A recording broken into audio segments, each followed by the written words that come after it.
സായ്കുമാർ, ഇപ്പോൾ ഏറ്റവും ഒടുവിൽ BBC റിപ്പോർട്ട് ചെയ്യുന്നതനുസരിച്ചാണെങ്കിൽ ഇസ്രായേൽ ആക്രമണത്തിൽ 40 ഇറാനിയൻ ഉദ്യോഗസ്ഥർ കൊല്ലപ്പെട്ടു എന്നുള്ള വിവരങ്ങൾ വരുന്നു. മധ്യ ഇറാനിലും ടെഹ്റാനിലും ഉൾപ്പെടെ ഈ മിസൈൽ ലോഞ്ചറുകൾ കേന്ദ്രീകരിച്ചുകൊണ്ട്, ഒപ്പം ബാലിസ്റ്റിക് മിസൈലുകളുടെ സംഭരണ കേന്ദ്രങ്ങൾ ഉൾപ്പെടെ കേന്ദ്രീകരിച്ചുകൊണ്ട് ഇസ്രായേൽ തുടർച്ചയായ ആക്രമണങ്ങൾ നടത്തിക്കൊണ്ടിരിക്കുകയാണ്. തീർച്ചയായും കുറെ അധികം ഇറാനിയൻ ഒഫീഷ്യൽസിന്, ഉദ്യോഗസ്ഥർക്ക്, അവരുടെ മത നേതാക്കൾക്കൊക്കെ വലിയ നാശമുണ്ടായതായിട്ടുള്ള പ്രഖ്യാപനങ്ങളാണ് അമേരിക്കയുടെയും ഇസ്രയേലിന്റെയും ഭാഗത്ത് നിന്ന് വരുന്നത്. ഇപ്പോൾ BBC നേരത്തെ വിനീത സൂചിപ്പിച്ചതുപോലെ 40 ഇറാനിയൻ ഒഫീഷ്യൽസ് ഈ എയർ സ്ട്രൈക്സിൽ കൊല്ലപ്പെട്ടതായിട്ടുള്ള ഒരു വിവരമാണ് അമേരിക്ക നൽകുന്നത്. പക്ഷേ ഇറാൻ ഇതൊന്നും തന്നെ സ്ഥിരീകരിക്കുന്ന ഒരു സാഹചര്യമില്ല. പലതരത്തിലുള്ള വിവരങ്ങൾ അമേരിക്കയടക്കം പറയുന്നുണ്ടെങ്കിലും അങ്ങനെ ഒന്നും സംഭവിച്ചിട്ടില്ല എന്നുള്ളതാണ് അവർ പറയുന്നത്. പക്ഷെ അവർ സ്ഥിരീകരിക്കുന്ന ഒരു കാര്യം, ആയത്തുള്ള അലി ഖമൈനിയുടെ മകൾ, മരുമകൻ, ചെറുമകൻ എന്നിവർ ആക്രമണത്തിൽ കൊല്ലപ്പെട്ടു എന്നുള്ള കാര്യം ഇപ്പോൾ ഇറാൻ മാധ്യമങ്ങളെല്ലാം സ്ഥിരീകരിക്കുന്നുണ്ട്. പക്ഷേ ആയത്തുള്ള അലി ഖമൈനി, അവരുടെ പ്രസിഡന്റ് മസൂദ് പെഷസ്കിയാൻ അടക്കമുള്ള ആളുകൾ ഇപ്പോഴും സുരക്ഷിതരായി തന്നെ ഇരിക്കുന്നു എന്ന ഒരു സ്ഥിരീകരണമാണ് ഇറാൻ നൽകുന്നത്. പക്ഷേ അവരെന്തുകൊണ്ട് രാജ്യത്തെ ജനങ്ങളെ അഭിസംബോധന ചെയ്യുന്നില്ല? ഇത്രയും കലുഷിതമായ ഒരു സാഹചര്യത്തിലും അഭിസംബോധന ഇന്നലെ രാത്രി തന്നെ ഉണ്ടാകും എന്ന് ഇറാൻ ഔദ്യോഗികമായി പറഞ്ഞിട്ടും ഇതുവരെയായും എന്തുകൊണ്ട് അവർ രാജ്യത്തെ ജനങ്ങളോട് സംസാരിക്കുന്നില്ല എന്നുള്ളത് പല വിധത്തിലുള്ള സംശയങ്ങൾ ഇപ്പോൾ വർദ്ധിപ്പിക്കുന്നുണ്ട്. എന്തായാലും ആയത്തുള്ള അലി ഖമൈനി, അതോടൊപ്പം അവരുടെ president, supreme national security council secretary, parliament speaker എന്നീ പ്രധാനപ്പെട്ട ഉദ്യോഗസ്ഥരും മതനേതാക്കളും എല്ലാവരും സുരക്ഷിതരാണ് എന്നാണ് ഇറാൻ ആവർത്തിച്ച് പറയുന്നത്. അവർ അത്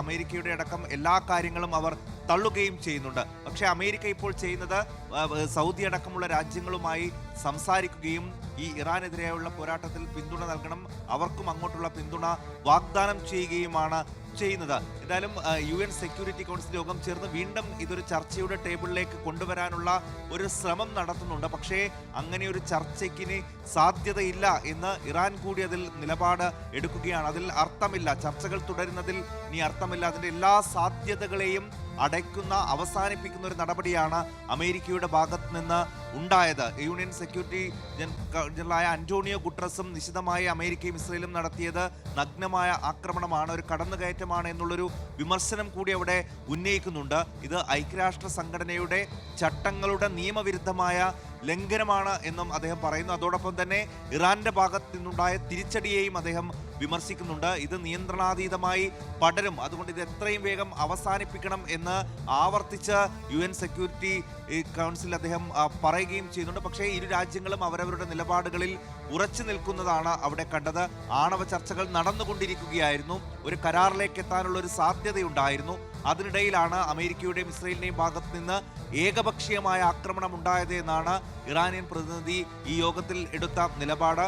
ഇനിയിപ്പോൾ അത് ചർച്ചകൾ അവസാന ഘട്ടത്തിലേക്ക് എത്തിയിരുന്നു, ഒരു തീരുമാനത്തിലേക്ക് പോകാനുള്ള എല്ലാ സാധ്യതകളും ഉണ്ടായിരുന്നു. പക്ഷേ ഇനി ഇത്തരമൊരു ഘട്ടത്തിൽ, ആ ഒരു ഘട്ടത്തിലാണ് ഏകപക്ഷീയമായ ഒരു ആക്രമണം അമേരിക്കയുടെയും ഇസ്രയേലിന്റെയും ഭാഗത്തു നിന്നുണ്ടായത്. അതുകൊണ്ട് ഇനി ഈ ചർച്ചകളുമായി മുന്നോട്ട് പോകുന്നതിൽ അർത്ഥമില്ല എന്നുള്ളൊരു നിലപാട് ഇറാൻ കൂടി എടുത്തു. അങ്ങനെയാണ് ഇനി ചർച്ചകൾ തുടരുമോ എന്ന കാര്യത്തിൽ വലിയൊരു ഭിന്നത ഒരു നിലനിൽക്കുന്നത്. ഇനി എന്താകും ആ ചർച്ചയുടെ കാര്യം എന്നത് സംബന്ധിച്ചൊന്നും ഒരു തീരുമാനത്തിലെത്താതെയാണ് ആ UN സെക്യൂരിറ്റി കൗൺസിൽ യോഗവും അവസാനിച്ചത്. ഇനി എത്രയും പെട്ടെന്ന് ഈ അമേരിക്കയും ഇറാനെയും വീണ്ടും ചർച്ചയുടെ ടേബിളിലേക്ക് എത്തിക്കാതെ പരസ്പരം പോരടിച്ച് നിന്നാൽ അത് വലിയ വിപത്തുണ്ടാക്കും. അത് ഈ 3 രാജ്യങ്ങൾക്ക് മാത്രമല്ല, അതിന് ചുറ്റുമുള്ള എല്ലാ രാജ്യങ്ങൾക്കും. ഇപ്പോൾ ഹോർമുസ് കടലിടുക്ക് അടച്ച ഒരു സാഹചര്യം ഇപ്പോൾ തന്നെയുണ്ട്. അത് ഇറാനെ സംബന്ധിച്ച് ഒരു വജ്രായുധ പ്രയോഗം കൂടിയായിരുന്നു. അത് പൂർണ്ണാർത്ഥത്തിൽ നടപ്പിലാവുകയാണെങ്കിൽ ഇന്ത്യ അടക്കമുള്ള, ചൈന അടക്കമുള്ള എല്ലാ രാജ്യങ്ങളെയും വലിയ രീതിയിൽ സാമ്പത്തികമായി തന്നെ ഞെരുക്കുന്ന ഒരു നടപടിയായി അത് മാറുകയും ചെയ്യും. ഒരു സാമ്പത്തിക യുദ്ധത്തിലേക്ക്, ഒരു നിശ്ചലാവസ്ഥയിലേക്ക് അത് പോകുന്ന ഒരു സാഹചര്യം ഉണ്ടാകും. അതുകൊണ്ട് അതൊക്കെ എത്രയും വേഗം ഇല്ലാതെ ഈ പ്രശ്നം എത്രയും പെട്ടെന്ന് പരിഹരിക്കാനുള്ള ഒരു നടപടികളാണ് ലോകരാജ്യങ്ങളൊക്കെ പ്രതീക്ഷിക്കുകയും ചെയ്യുന്നത്. പക്ഷെ അമേരിക്ക ഇവിടെ ഒരു ഭരണമാറ്റം ഇല്ലാതെ അതിൽ നിന്ന് പിന്മാറില്ല എന്നുള്ള സൂചനകൾ തന്നെയാണ് അമേരിക്കൻ പ്രസിഡന്റിന്റെ ഭാഗത്ത് നിന്ന് ഉണ്ടാവുകയും ചെയ്യുന്നത്.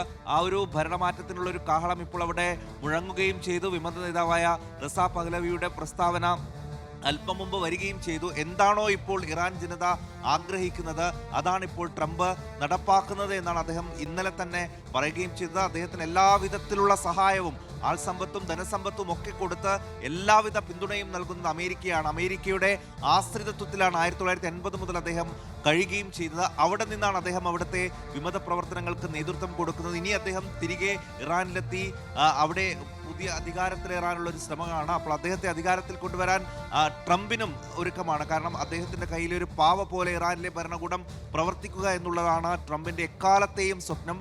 അതിനുവേണ്ടിയുള്ള ശ്രമങ്ങളാണ് ഇപ്പോൾ നടത്തുന്നത് എന്ന് നേരത്തെ തന്നെ ലോകം വിലയിരുത്തിയതുമാണ്. അതിലേക്ക് കാര്യങ്ങൾ ഏകദേശം പോകുന്നു. പക്ഷേ അവസാന സമയം വരെയും തങ്ങൾ തിരിച്ചടിക്കും എന്നുള്ളൊരു നിലപാടിൽ തന്നെയാണ് ഇറാൻ നിൽക്കുന്നത്.